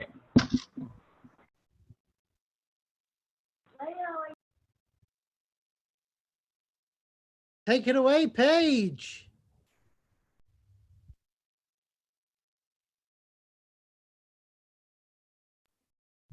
I think we have lost Paige. Okay, next up, it's Jen. I'm going to show you this method that I'm using during remote learning that allows me to very quickly check on student progress and see if students have questions. I have been creating Google Docs. I call it a daily check-in sheet. I create a copy for each student. When you go in, you can see how we see the 4 students in this class have been assigned the doc. Typically, you would have to click on this, let it load, read what's in here. For this particular class I'm showing you, there's only 4 students, not a big deal. But if you have 6 classes of 30 students, this is a lot of work. What I've discovered is that if I'm in my Google Classroom and I go to classwork, I can click on that class drive folder and this will open up a new window that takes you to Google Drive. You'll see that there is a folder for that particular assignment in Google Classroom. Now, I actually see a thumbnail of each of these assignments and I can see there are some that are not filled out at all. So I can see that this student had one specific question on Tuesday. But what's also nice about this is that the thumbnail is big enough that I can see if they've left the question section blank, if they've written NA or no or none today. I like this method very much because it saves me from having to click on every single assignment. Quick, efficient, and is giving students the feedback they need. I'm a fan. Thank you, Jen. Next up, back to Colombia, it's Luis. Okay, so my tool that I use to keep organized is Google Keep. And Google Keep is 2 things. It's both the app on your phone and the app on your web browser. Both of them connect seamlessly, and anything you do in one will be seen in the other. And it's awesome to keep stuff organized. Not that I'm terribly organized, mind you. One of the very good things is where you see graphic number 1 is you can take pictures of text and then it'll automatically grab image text and transcribe it into the Meet. So that way you can copy and paste from images. Number 2, I recommend that you use different images as your titles so that you can tell stuff apart very easily and you can see things very clearly. And number 3, you have reminders, and reminders are time-based, and they can also be location-based from your phone. So since your phone knows where you are, give me a second, Gordo. Since your phone knows where you are, then you can set a reminder to knock off when you're at the grocery store. Not that anybody here is grocery shopping with the quarantine. You guys, bye. Luis getting heckled there by his own children. Right, Hmm. next up, it's Tom. Hi, I'm Tom Mulaney. I'm going to help you organize your Google Classroom in 1 minute. First thing to do in the stream, this is too much stuff, all this junk. No. We're going to get it down to just announcements. We hit settings, and then here, classwork on the stream, hide notifications, hit save, and look at all the junk that goes away. Oh yeah, no more assignments. Why? Because we're going to do our work in the classwork tab. From there, we're going to use topics, create and use a topic. Do that, everything goes in a topic. Today's work, great one, class materials. How do I get those awesome little images, right? Ads with a website called getomoji.com, whatever you need. French Revolution topic, French flag, you name it, they got it. So that's 3 things we're going to do. We're going to get rid of classwork in the stream. We're going to use topics, and we're going to use emojis to make those topics stick out and pop and be more interactive and engaging for our students. Thank you, Tom. And finally, it's Lauren. Hi guys, my name is Lauren Heil. I'm a Google certified innovator, computer science teacher, and was a designer prior to teaching. So you'll see in this next video, I kind of get to merge my 2 paths as both designer and a teacher. As I'm talking about these supports that you can use, I want you to think about students in your class with an IEP or a 504. Maybe think about students that are multi-language learners, and then also think about like what barriers are those students now facing as we shift to our e-learning environment. So some barriers to access I can think of, this list really could go on and on, but we are no longer there to clarify meeting or instructions. So if we see a student that's stuck, we can no longer just go over and kind of redirect what they're doing. Students are left to simple instructions to complete rigorous coursework. One-to-one supports are no longer available. And then frequent checks for understanding, wait time, like common supports for students that need that extra help are no longer there, or they at least need to look a little bit different. In my opinion, in this e-learning environment, every student is at a disadvantage right now. So every single student needs kind of baseline accommodated work. And that's where these templates come in. So these are all housed on my website, designschools.com, and you can then click on the digital lesson templates button, and that will pull up a whole page of different templates. And the one that I want to point out to you is kind of the main template, which would be this digital lesson document. And I also have something that looks like this in slides if you'd like to push out your lessons via slides instead of docs. But some supports that this template is already solving for you. It helps brighten the lines with clearly colored sections and like really big page breaks, so students clearly know when they're done. It dedicates sections for establishing key vocabulary terms and definitions, which is a common support that you'll see for students with IEPs. Dedicated sections for establishing key points and skills intended to be gained in the lesson, so helping students kind of manage their own learning independently there. Common checks for understanding are used throughout each section, so I'll show you some of those in just a moment. Appropriate font styling, this is really huge for when we are learning only on screen. And then segments like completely dedicated to spiraling previous knowledge. It also comes with a checklist linked at the bottom that allows you to look through accommodations that should be included in all of your materials so that you are doing your best to support all. Other templates you'll see on the website are here. So like maybe a reading section with questions. Thank you. It's not. Definitely a bit of cheating going on there, Lauren. Foul play, foul play. Now I see some smack talk. I'm getting some smack talk in the chat. Let's see who's that. Robin Bryce. Robin Bryce. Shut your mouth, jabroni. No, don't tell Robin to shut her mouth. No, no, we're not doing that. She's here. This is the A, B, I, and the D talking here. Right. Anyway, aside from that bit of cheating at the end, what a great round that was. So tell us how you stay sane and organized during this time of craziness. Add to the chat. That's the end of round 8, folks. You know what to do. head over to the website, get on that form for round 8, and vote for your favorite. And I don't want to see Stephanie winning again. Yeah, Right. it's rigged. Rigged, I tell you. What messages?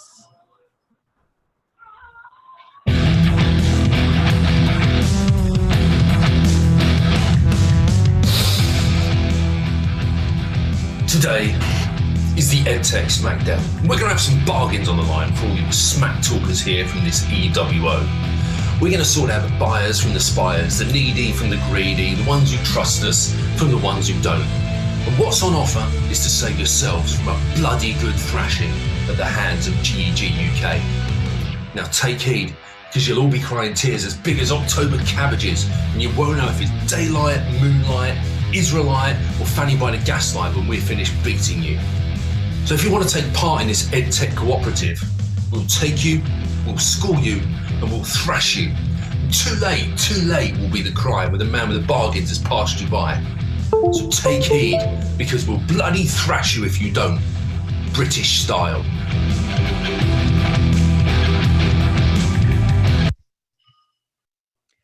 Welcome back to EdTech Smackdown, everyone. What a great round that was. Right, before we bring you round 9, let's head over to Stephanie and tell us who was the winner of that round. Real quick, in the chat on YouTube, Joe wants to know what's an October cabbage. Darren? Oh, he just wrote it. Okay, he wrote it in the chat. So we are only at 64 responses. Should I wait a little bit or? Are you rigging this again? Actually, Luis. The last time we waited, you got more votes, so I think we're ready to go. Go ahead. Luis, how many kids do you have over at your house currently? 2. You only bribed 1 that I know of. Are you sure you don't have 25?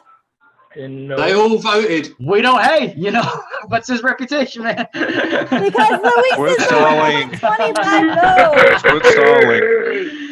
Luis is our winner. 19. Can you check what region those votes came from? I think they're maybe all from his kids. Yeah, could be. But NYC 19 is representing. There you go. Right, enough of you guys. Once again, it's back to the smack. Round 9. Tell us what the best tool is for unplugging during distance learning. Take it away, Stephanie.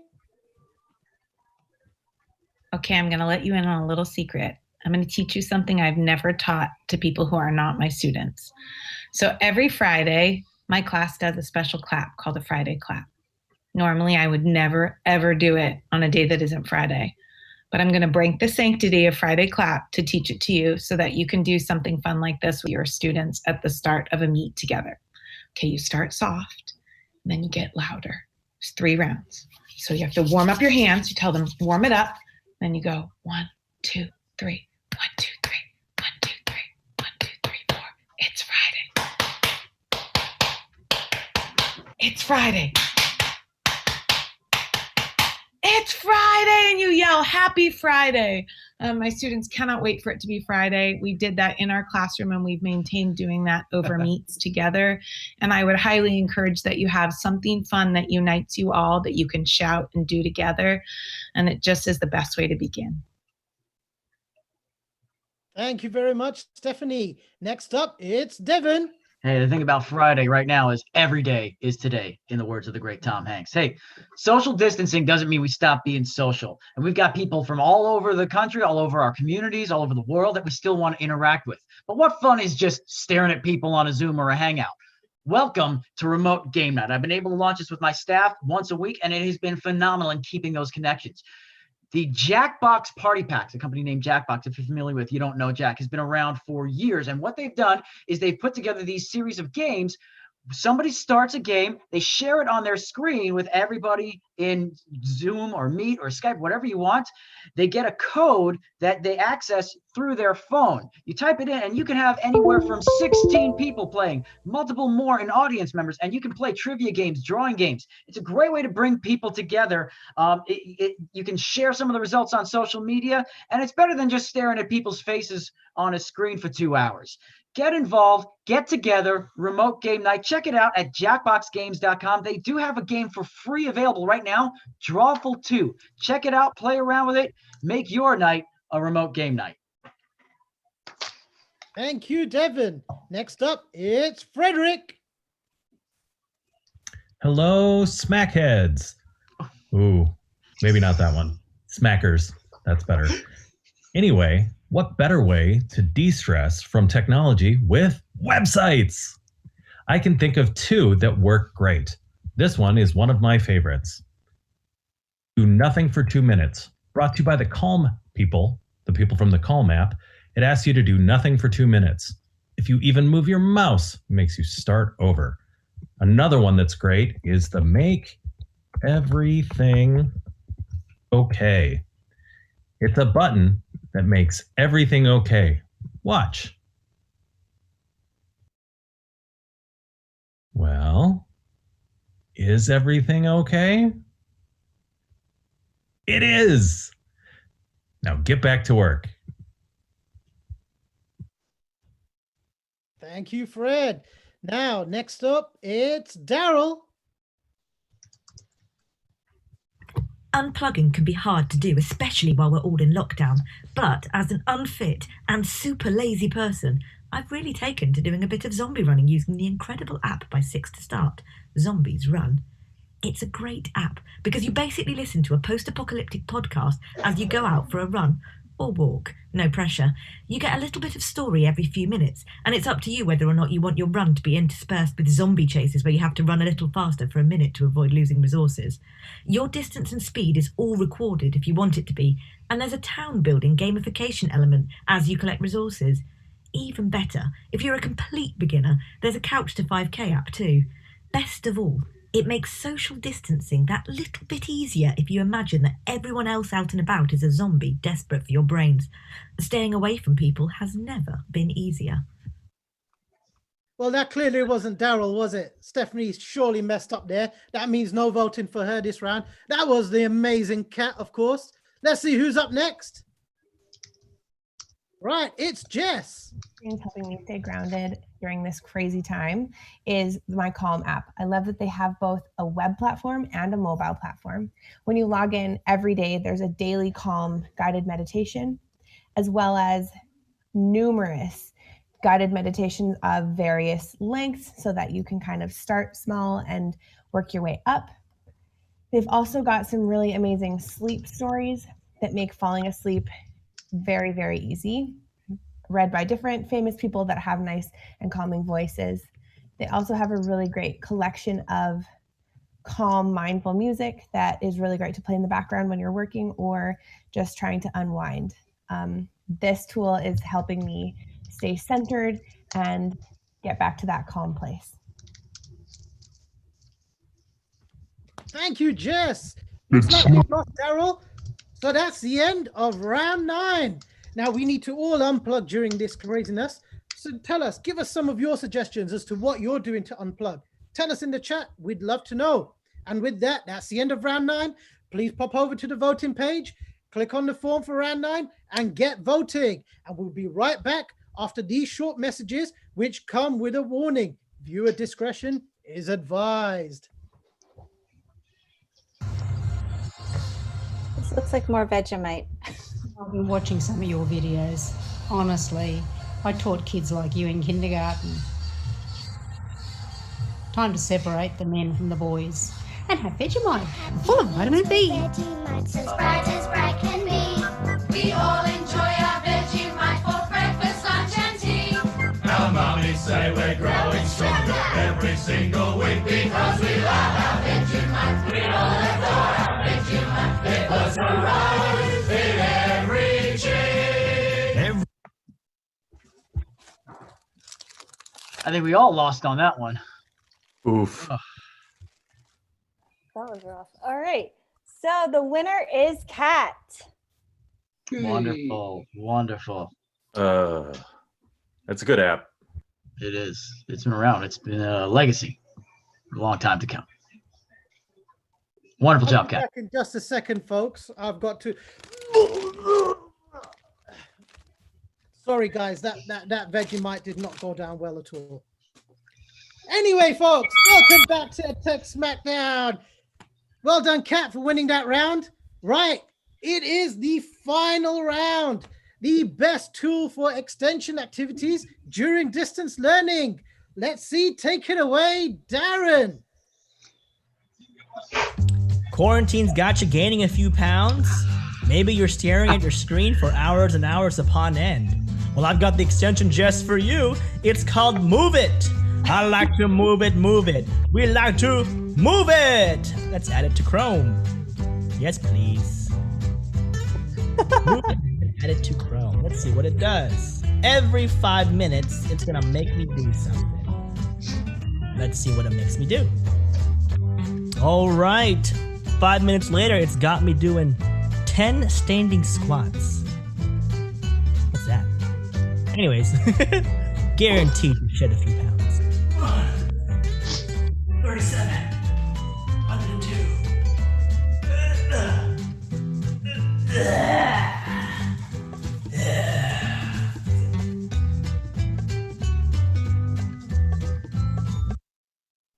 Well, that clearly wasn't Darren, was it?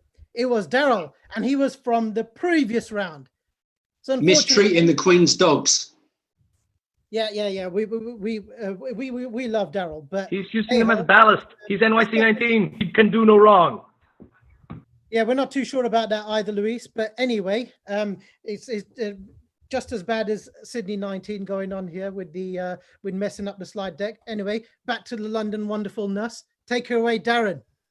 Hey everyone, it's the Queen's country in the house, and here is how I like to extend my students online with online escape rooms. I use Google Sites to create a platform. I use things like geekprank.com to make myself little screen chats of phones, and I use loads and loads of different clues and tools to build all into a Google site.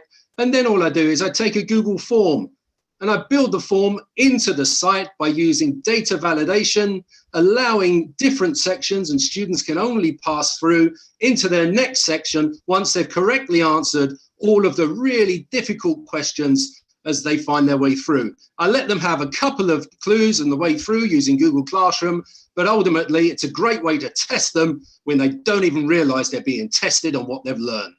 And it's good fun as well. And if they don't get out, I lock them in and leave them there all weekend, the little...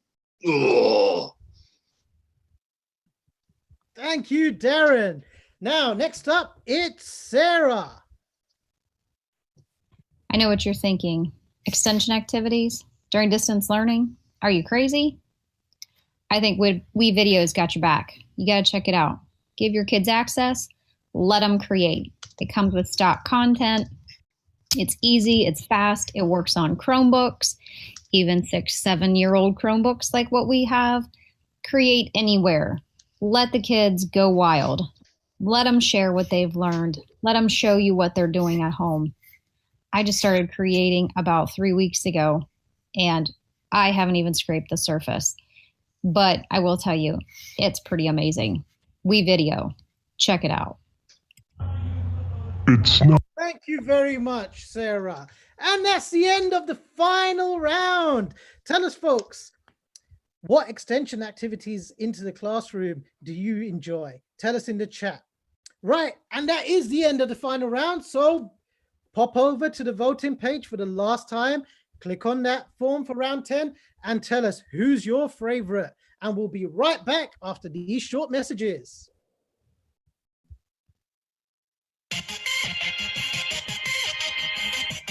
I know what you're thinking. Who is this sweet Stephanie from California? Do we need another Stephanie? Well, I'm here to tell you, yes, you do. I add something to the mix because I'm gonna not lie about this. How many of you out there have taken your Google 1, 2, and trainer certification in the same week? Booyah, that's me. I am a trainer and an innovator, and I also lead the GEG NorCal. What's up? So I am here to bring it. I am going to bring the fire. So this sweet Stephanie is turning into a sassy Stephanie. And I'm going to take you Not had anyone come in at the moment, so. Yeah. 10 minutes in, haven't we? Probably. Oh, that was Luchasaurus. I don't think we need another Stephanie. I think I'm enough. I don't think we need any. You're right. Wow. No, I said I'm I'm like, enough. wait, Louise, this is rigged.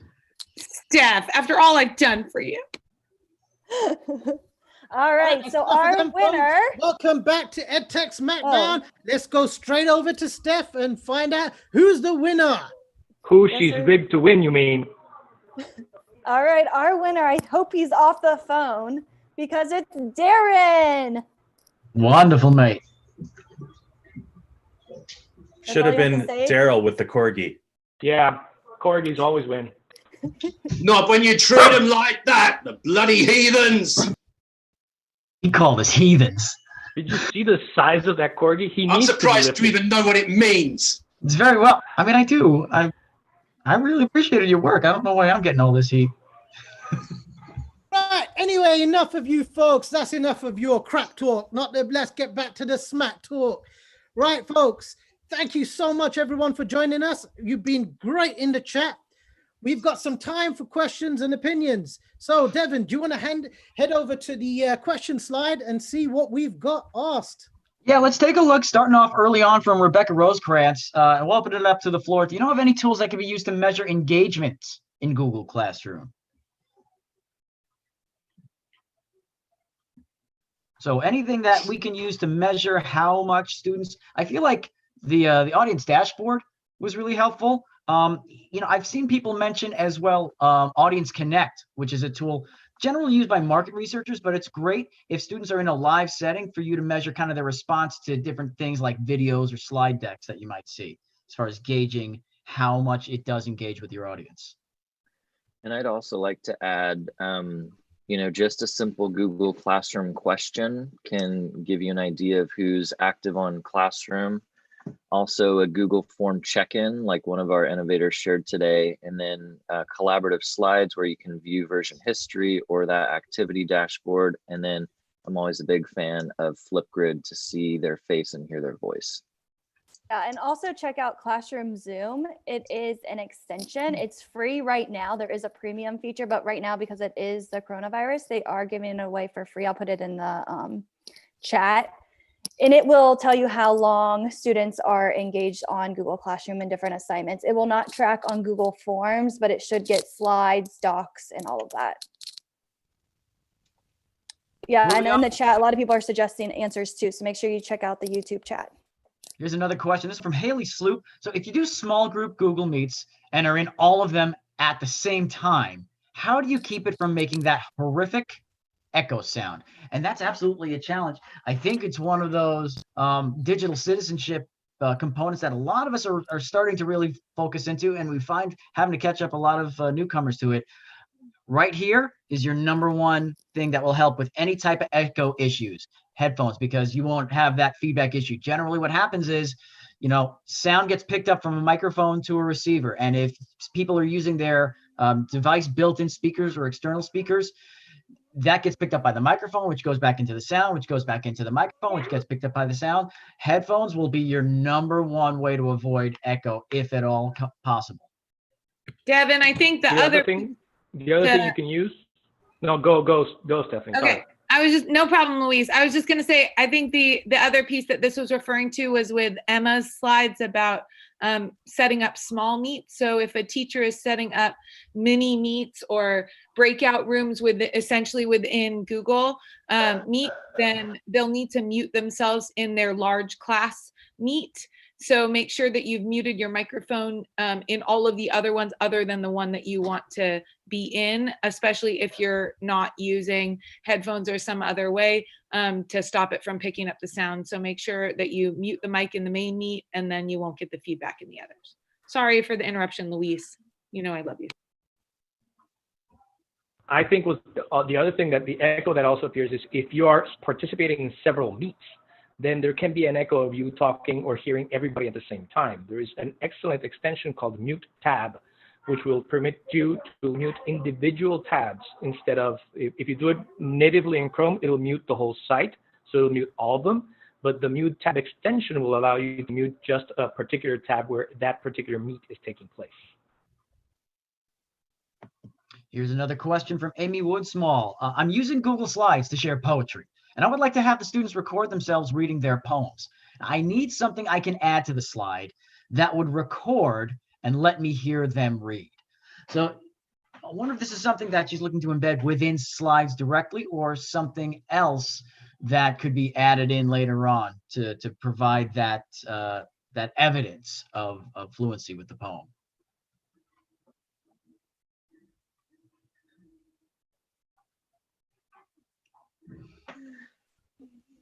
There is the Google, you can add audio to the slide. However, there's a weird limit as to how many times the audio can be reproduced. I don't know if you run into it, and I don't know what the limit is.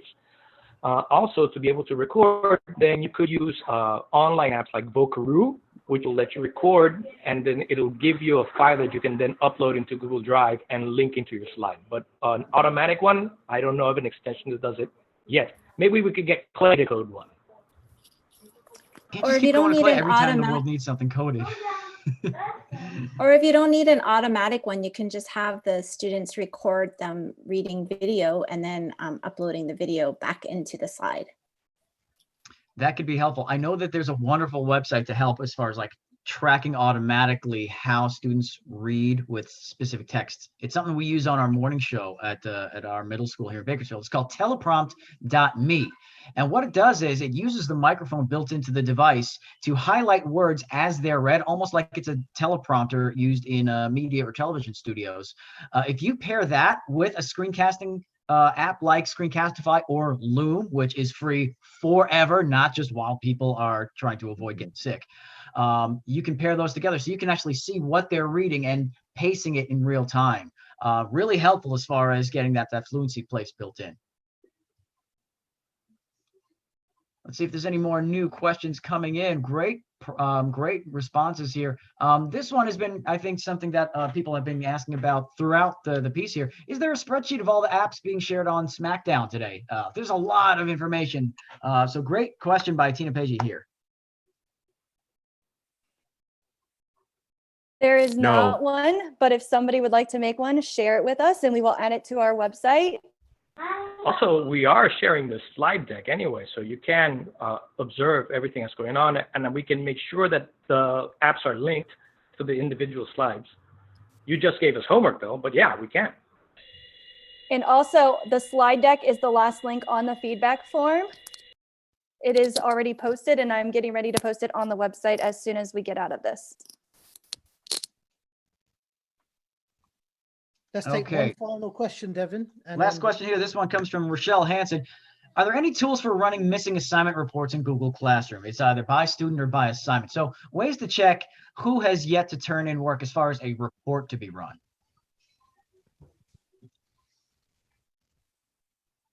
I think just sorting the assignment page by, I forget the name of it. There's a word. I can't think. There is a word. I use the to-do list quite a lot just to be able to see what's still to be handed in, still what needs to be marked, and I find that the easiest way to see. At our school, we also use the gradebook. We export all grades into a spreadsheet and use a find formula to find the missing spots. It's a great point, Emma. Right. Well, that should just about do it for the wonderful questions. And thank you for using the presenter Q&A tool. I think it's something that a lot of people have always noticed is there, but don't really have an application for it or have never really seen it in action. So if that's something you are interested, especially if you are doing synchronous learning and want to get feedback from students in real time about what you're presenting, it's a great tool to leverage right now. Thank you very much, everyone, for those great questions. If I could get all the viewers to just head over to the link, and then if you could leave some feedback for us, we would really, really appreciate that for our next EdTech Smackdown. And we have one final message from our sponsors.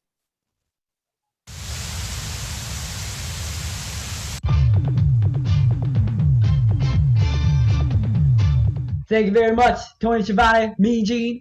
Everybody, first of all, I would like to thank the many, many fans throughout this country that wrote cards and letters to Devin Rossiter, the California Dream, while I was down. Secondly, I want to thank the world of education for waiting and taking the time, because I know how important it was. The EdTech Smackdown, how important it is to the teachers, it is to the coaches, and to Devin Rossiter of the California Dream. And without wait, I got what I wanted. The EdTech Smackdown champion, you. I don't have a whole lot more to say about the way I feel about you. No respect, no honor. There is no honor among thieves in the first place. He put hard times on Devin Rossiter and his family. You don't know what hard times are, Daddy. Hard times are when the textile workers around this country are out of work. They got 4 or 5 kids and they can't pay their wages, can't buy their food. Hard times are when the auto workers are out of work and they tell them, go home. And hard times are when a man has worked a job for 30 years, and they give him a watch, kick him in the butt, and say, hey, a computer took your job, Daddy. That's hard times. That's hard times. And champ, you put hard times on this country by taking Devin Rossiter out. That's hard times. And we all had hard times together. And I admit, I don't look like the educator of the day supposed to look. My belly's just a little bit bigger. My hind is a little bit bigger. I'm at home all the time. But brother, I am bad. And they know I'm bad. And there was 2 bad people. One was John Wayne, and he's dead, brother. And the other's right here. Champ, EdTech Smackdown title belongs to the people. I'm going to reach out right now. I want you at home to know my hand is touching your hand for the gathering of the biggest body of people in this country, in this universe, all over the world now. Reaching out because that love that was given me, and this time I will repay you now because I will be the next EdTech Smackdown champion on this Hard Time Blues Devin Rossiter Tour 2020. Thank you very much for those messages from the California Dream, Devin Rossiter. Everyone, thank you so much for joining EdTech Smackdown. We hope you definitely got smacked today. You can find all of the resources over at our EdTech Smackdown website. It's at bit.ly/EdTechSmack. And that's all that's left to say is thank you for joining us. Follow us all on Twitter. We're all on that webpage. And don't worry, if you have any worries for your next EdTech PD, don't you worry. We'll soon be back in action with EdTech Smackdown with me, the A, B, I, and the D, your true people's champion. And all that's left to say is, if you smell what the EdTech champions are cooking. Stay home, everyone. Stay safe. We love you all. Bye. Good job, Abid. Bye, Abid. You That was rock. awesome.